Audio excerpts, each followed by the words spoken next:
فإنها من تقوى القلوب صدق الله العظيم وصدق رسوله النبي الأمين المكين المتين الكريم ونحن على ذلك لمن الشاهدين والشاكرين والحمد لله رب العالمين. غوث و خواجہ کے چاہنے والوں، اولیاء اللہ کے متوالوں، آئیے ہم اور آپ مل کر نبی و آل نبی کی بارگاہ پہ درود پاک پڑھیں. پڑھیے اللہم صلی علی سیدنا و شفیعنا حبیبنا و مولانا محمد معدن الجود والکرم علیہ وبارک وسلم. صلو علیہ صلاۃ و سلام علیکہ یا رسول اللہ صلی اللہ تعالی علیہ وسلم.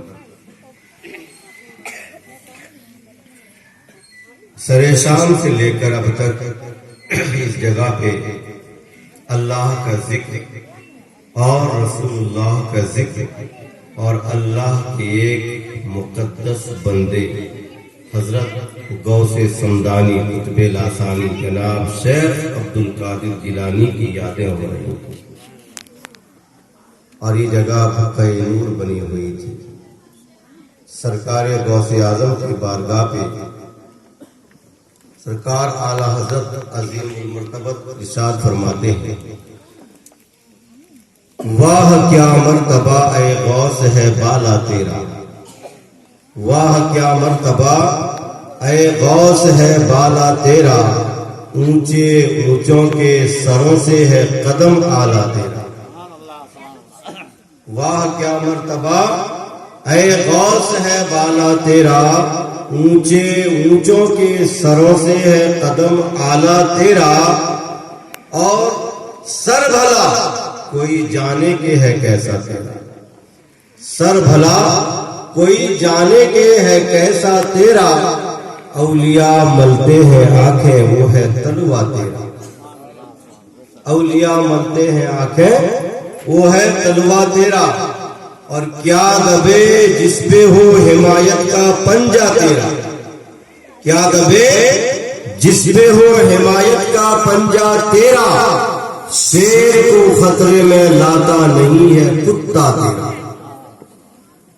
اور تیرے ٹکڑوں پہ پلے غیر کی ٹھوکر میں نہ ڈال، تیرے ٹکڑوں پہ پلے غیر کی ٹھوکر میں نہ ڈال، جھڑکیاں کھائے کہاں چھوڑ کے صدقہ تیرا، اور قسمیں دے دے کے کھلاتا ہے پلاتا ہے تجھے، قسمیں دے دے کے کھلاتا ہے پلاتا ہے تجھے، پیارا اللہ تیرا چاہنے والا تیرا. اور ایک بار درود شریف پڑھیں، اللہم صلی علی سیدنا و شفیعنا حبیبنا و مولانا محمد معدن الجود والکرم علیہ وبارک وسلم. میں نے درود شریف آپ سے پڑھنے کے لیے کہا تھا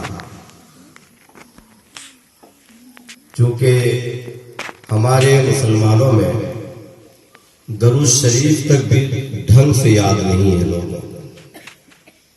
اور یاد رکھیں، دنیا میں جتنے بھی اوراد و وظائف ہیں یہ تمام ایک طرف، درود شریف ایک طرف ہے نا.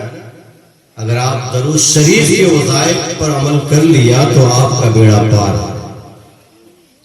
حج کے تعلق سے جس نے حج کے ارکان کیسے نبھائے جاتے ہیں، کیسے حج کیا جاتا ہے، اگر کسی عالم نے سب سے پہلے لکھا ہے حج و زیارت نام کی ایک کتاب عربی میں، اس عالم کا نام ہے ملا علی قاری رضی اللہ تعالی عنہ. انہوں نے اپنی کتاب میں لکھا کہ حج کے لیے جب آپ جائیں رکن یمانی میں یہ دعا پڑھیں، رکن شامی میں یہ دعا پڑھیں، حجر اسود پہ یہ دعا پڑھیں، میزاب رحمت پہ جائیں تو یہ دعا پڑھیں، حجر اسود کے بعد جب مقام ابراہیم پر آئے تو یہ دعا پڑھیں. اس طرح کے تمام تر دعا انہوں نے فرما دیا، لکھ دیا اپنی کتاب میں.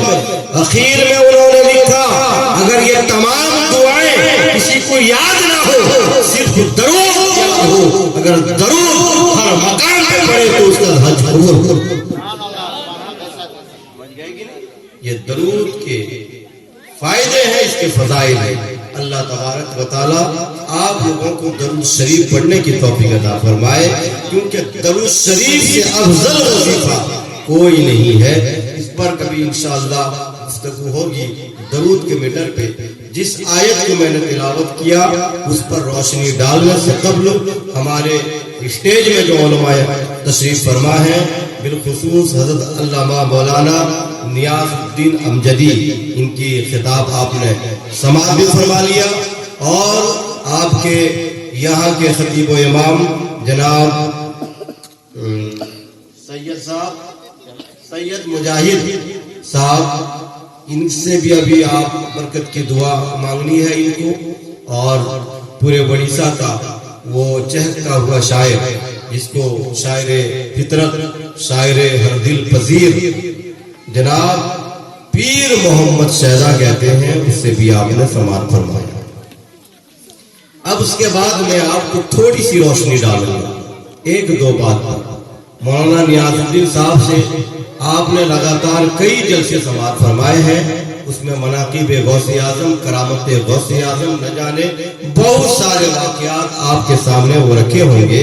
میں آپ کو یہ بتاؤں گا، جس آیت کو میں نے تلاوت کیا، اللہ تبارک و تعالیٰ فرماتا ہے کہ میں یعظم شعائر اللہ فإنها من تقوی القلوب، جو لوگ اللہ کی نشانیوں کی عزتیں کرتے ہیں، جو لوگ اللہ کی نشانیوں کی تعظیم کرتے ہیں، یہ ان کے دل کی پرہیزگاری ہے، یہ ان کے دل کا تقویٰ۔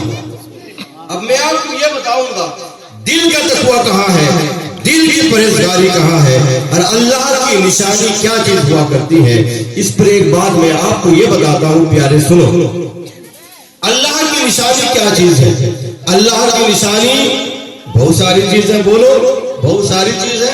ہمارے نبی بھی اللہ کی نشانی ہے، اولیاء اللہ بھی نشانی ہے، اور اس میں سے آپ کے دماغ کو اور قریب کرنے کے لیے ایک بات میں بتاتا ہوں۔ اللہ تبارک و تعالیٰ قرآن مقدسہ میں ارشاد فرمایا، ان الصفا والمروہ من شعائر اللہ فمن حج البیت او اعتمر فلا جناح علیہ، کہ بے شک صفا اور مروہ یہ دونوں پہاڑ اللہ کی نشانیوں میں سے، میں بولو اللہ کی نشانیوں میں سے ہے۔ اور جب آپ حج کرنے آؤ، جب آپ عمرہ کرنے آؤ، تو اس کا طواف کرو، اس میں سعی کرو۔ اگر آپ اس میں سعی کریں گے تو آپ کے لیے کوئی حج نہیں ہے، بس ثواب ہی ثواب ہے کہ نہیں؟ حاجی لوگ ہیں کہ نہیں یہاں پر انجیرہ میں؟ الحمدللہ میں 15 سال قبل یہاں پہ میری تقریر ہوا کرتی تھی، لیکن میں آج آپ کے سامنے ایک بات بتاتا ہوں مسلمانوں، کہ بہت زندہ دلی کے ساتھ آپ سمجھیں کہ اللہ کی نشانی کیا چیز ہے، اور جس کی تعظیم اللہ کرنے کے لیے کہہ رہا ہے۔ آؤ میں آپ کے ذہن سے قریب کرنا چاہتا ہوں، صفا پہاڑ اور مروہ پہاڑ یہ دونوں اللہ کی نشانی ہے نا، بولو۔ قرآن میں اللہ نے فرمایا یہ دونوں اللہ کی نشانی ہے۔ آپ کہو گے ہمارے ہندوستان میں ہمالیہ کا پہاڑ ہے، وہ کیا اللہ کی نشانی نہیں ہے؟ کیا بولو؟ آپ کہو گے وہی عرب میں نہ جانے ہزاروں ڈھیروں پہاڑے ہیں، پوری دنیا میں ہزاروں پہاڑے ہیں، کیا یہ سب اللہ کی نشانی نہیں؟ اگر یہ سب اللہ کی نشانی نہیں ہے، صرف صفا اور مروہ یہ دونوں پہاڑ کو اللہ نے قرآن میں کیوں فرمایا کہ صفا پہاڑ مروہ پہاڑ یہ دونوں اللہ کی نشانی ہے؟ آؤ میں آپ کو بتاتا ہوں، اللہ کی نشانی ہے۔ جو لوگ حج کرنے گئے ہوں گے، جو لوگ عمرہ کرنے گئے ہوں گے، وہ دیکھے ہوں گے صفا اور مروہ یہ دونوں پہاڑ تو ہیں موجود، مگر وہ اس رنگ و ڈھنگ میں نہیں ہے جو پہلے تھے، یعنی تھوڑا سا اس کو رکھا گیا ہے، تھوڑا سا اس کو رکھا گیا ہے۔ بعض عربوں نے اس کو مکمل مسجد حرام بنا دیا ہے، اور اسے میوزیم کی طرح کانچ میں سجا کر رکھا گیا ہے، تاکہ لوگ سمجھ پائیں کہ یہ صفا ہے، تاکہ لوگ سمجھ پائیں یہ مروہ ہے نا۔ اس طرح کے رکھے ہیں، مگر جب آپ جاتے ہو تو اس دونوں میں صحیح کرتے ہو، اور صحیح کیوں کرتے ہو میں آپ کو بتاتا ہوں مسلمانوں۔ یہ صفا اور مروہ یہ دونوں پہاڑ اللہ کی نشانی میں تب ہے جب اللہ نے اس کو فرما دیا، اور کیوں فرمایا سنو۔ حضرت اسماعیل کی امی جان حضرت ابراہیم کی بیوی حضرت ہاجرہ رضی اللہ تعالی عنہا حضرت اسماعیل کے جو اپنے بیٹے تھے بالکل چھوٹے تھے بے آب و گیا زمین پہ لا کر چھوڑ کر چلے گئے تھے حضرت ابراہیم، اور وہاں پہ پیاس کی شدت تھی، پیاس کی اتنی شدت تھی کہ حضرت اسماعیل کا لب سوکھ رہا تھا۔ اس کی گھبراہٹ میں حضرت ہاجرہ رضی اللہ تعالی عنہا صفا سے مروہ، مروہ سے صفا ایک مرتبہ دو مرتبہ نہیں بلکہ 7 بار دوڑ لگایا۔ اللہ تبارک و تعالیٰ کو اپنی اس بندی کا یہ دوڑ لگانا اتنا پسند آیا، اتنا پسند آیا، قیامت تک کے لیے حاجیوں پر یہ واجب قرار دیا، جب تم حج کرنے آؤ، جب تم عمرہ کرنے آؤ تو صفا اور مروہ یہ دونوں پہاڑ میں تم دوڑ لگانا۔ کمال صفا اور مروہ کا نہیں ہے، یہ دونوں پہاڑ کا کمال نہیں ہے، یہ دونوں تو نباتات نہیں بلکہ جمادات لے آتے ہیں، ایک پتھر ہے بے حس ہے، ان کا کوئی کمال نہیں۔ اگر کمال ہے تو حضرت ہاجرہ کے ایریوں کا کمال ہے، کمال ہے تو حضرت ہاجرہ رضی اللہ تعالی عنہ کے تلوہ کا کمال ہے، کیونکہ ان کا تلوہ جیسے ہی صفا اور مروہ میں لگا تو اللہ تبارک و تعالیٰ نے اسے اپنی نشانی قرار دی۔ سمجھ گئے؟ جب دیکھ پہاڑ جو نباتات نہیں بلکہ جمادات ہیں، جن کے اندر نومو کی بھی طاقت نہ ہوتی ہے، جمود کی طاقت صرف ہوتی ہے، ایک ہی جگہ پڑے رہنے کی طاقت ہوتی ہے، جب اس پہ اللہ والوں کا قدم لگ جائے اللہ اسے نشانی کہہ دے، اور جو اللہ کے یاد میں اپنے تن من کو جلا دیے ہو، اپنے آپ کو فنا کر دیے ہیں، خلاف رسول ہو گئے ہو، خلاف اللہ ہو گئے ہو، وہ اللہ کی نشانی نہیں ہے، بولو وہ اللہ کی نشانی ہے۔ اور ہمارے غوث اعظم